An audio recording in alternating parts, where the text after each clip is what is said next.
বাঙালির ঘোরা মানেই দীঘাপুরি দার্জিলিং।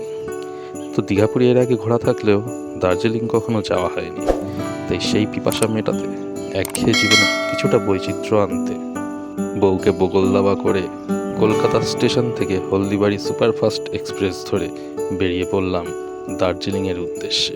গন্তব্য নিউ জলপাইগুড়ি স্টেশন। তো ট্রেনে আমরা বুক করেছিলাম চেয়ার কার, মাত্র 210 টাকা করে টিকিট। নির্ধারিত সময়ের 14 মিনিট আগেই ট্রেন পৌঁছে গেছিল নিউ জলপাইগুড়ি। তো সেখানে শিলিগুড়ি ইস্কন মন্দিরে প্রথমে আমরা ঘুরে দেখলাম, সন্ধ্যা আরতিতে অংশগ্রহণ করলাম, মনটা পুরো ফুরফুরে হয়ে গেল। এরপর শিলিগুড়ি দার্জিলিং মোড় থেকে সুমোতে 200 টাকা করে দিয়ে মাথা পিছু আমরা চললাম দার্জিলিংয়ের পথে। এই প্রথম পাহাড়, চারিদিকে মেঘে ঘেরা সুন্দর, একদিকে পাহাড় একদিকে গভীর খাদ।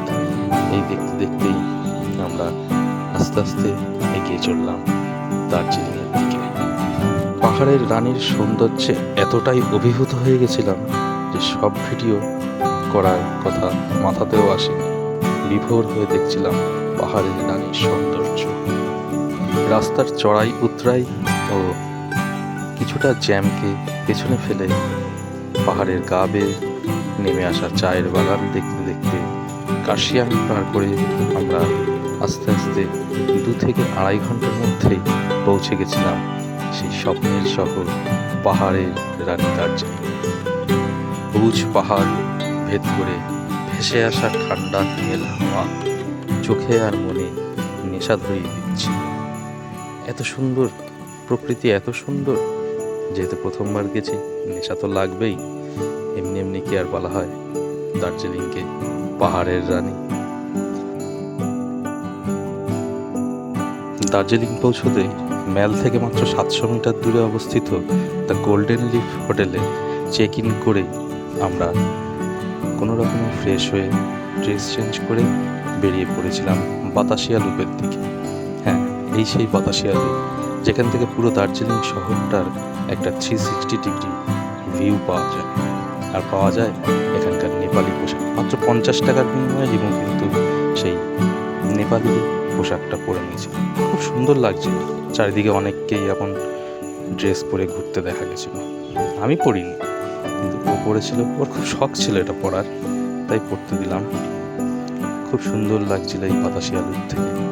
অভূতপূর্ণ একটা জায়গা, অসম্ভব সুন্দর। চারিদিকে পাহাড়, মেঘের খেলা, কুয়াশা।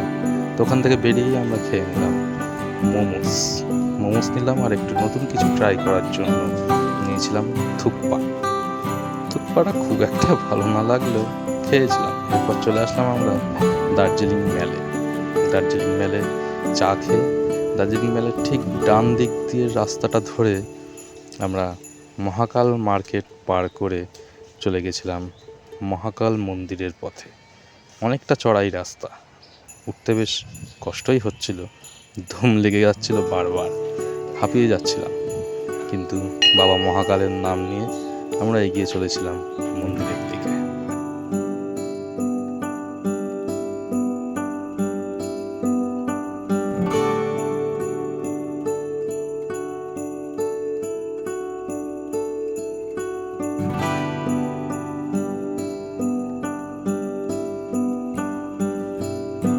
কিছুটা উপরে উঠতেই আমরা প্রথমে দেখলাম পবনপুত্র শ্রী হনুমানজির মন্দির। হনুমানজির সাথেই পাশেই মন্দিরে অবস্থান করছে মর্যাদা পুরুষোত্তম ভগবান শ্রী রামচন্দ্র ও তার সঙ্গী বজরংবলীর দর্শন করে আমরা আরও উপরের দিকে উঠতে লাগলাম। চারিদিকে অসম্ভব সুন্দর একটা পরিবেশ, ভক্তিতে মন গদগদ। বহু লোক উঠছে উপরে, অনেকটা ফাঁকাই ছিল, খুব বেশি লোক ছিল না। এরপর আমরা একেবারে উপরে পৌঁছে গেলাম মহাকাল মন্দির। এখানে এই গোলগুলোতে কী বলে আমি ঠিক জানি না, তবে টিভিতে সিনেমায় অনেকবার এগুলো দেখেছি। তাই এগুলো হাত দিয়ে এমন ঘুরিয়ে দেখার লোক আমিও সামলাতে পারলাম। দারুণ লাগে, খুব সুন্দর।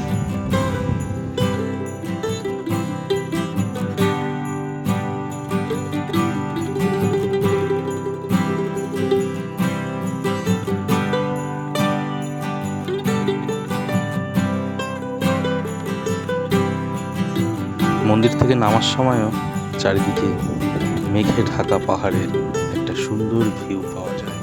সত্যি পূর্ব দুদিন ওখানে থেকে পাহাড়ের সৌন্দর্যকে তাড়িয়ে উপভোগ করে ফিরে আসলাম। ফেরার পথে খেয়েছিলাম এক দোকানে ঢুকে ম্যাগি আমার বরাবরই খুব পছন্দের। নেপালি স্টাইলে এই প্রথম ম্যাগি খেলাম, ভালোই লেগেছিল। নুনটা একটু কম ছিল, কিন্তু বেশ ভালোই লেগেছিল।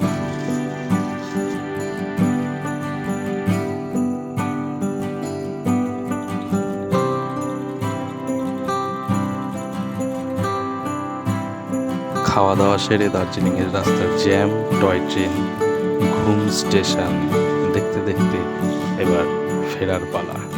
2 দিন কীভাবে কেটে গেল বুঝতেই পারলাম না। খুব ভালো লাগলো।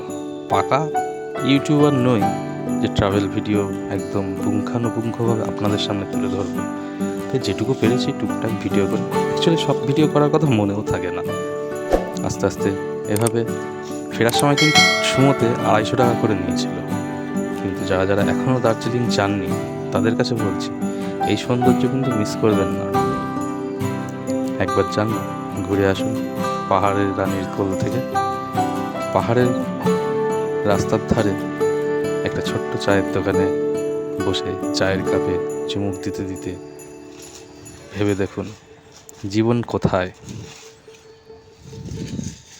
ধন্যবাদ, ভালো থাকবেন। যদি ভালো লেগে থাকে তাহলে চ্যানেলটা সাবস্ক্রাইব করে দেবেন। অনেক ধন্যবাদ।